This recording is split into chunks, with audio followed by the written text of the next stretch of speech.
It was a cold and blustery day in the winter of 1847, when a young girl of 13 years old named Jane Eyre took the stagecoach to the small village of Lowood, England.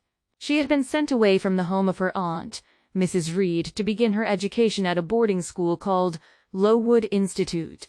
Jane felt wholly alone in the world as she ventured away in the coach. She had no family or friends, just her books, which kept her company on the journey.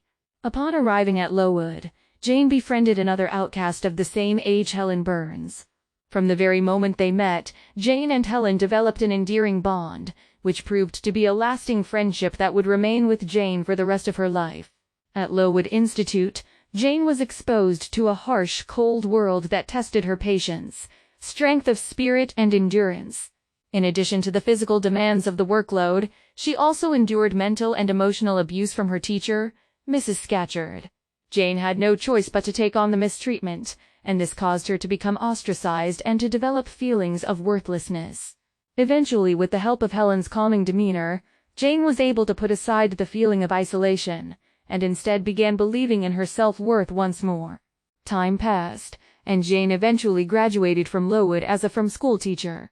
Eager to explore the world, Jane undertook the mission of becoming a governess at the quiet manor of Thornfield Hall.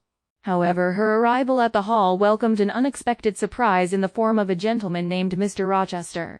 Though the odd tension between them was palpable, there was something undefined about the relationship between Jane and Rochester that neither of them could yet comprehend.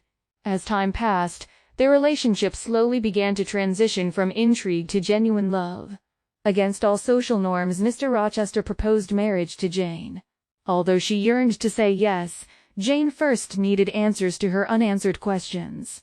After gaining confirmation of his past, Jane happily accepted the offer and became Mrs. Rochester. After their wedding, a fire broke out in the middle of the night at Thornfield Hall, ultimately resulting in the destruction of their home and marriage. Rochester, unable to get away with his life unscathed, decided to put an end to his own tormented existence and leave the hands of fate to decide his future. Fortunately, he survived the attempt, and Jane was soon reunited with him. Soon enough, the news of Jane's inheritance reached the couple, and with divine timing, Jane was able to save Rochester from his dark state and unfair marriage. Her newfound wealth meant that Rochester could reclaim his inheritance, and the two lovers set off to begin anew as a free, wealthy couple.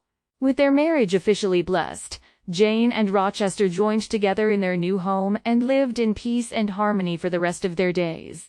Jane was content in knowing that she and Rochester had surpassed all of their adversities, and together, they reaped the rewards of their perseverance, strength of spirit, and unconditional love for each other.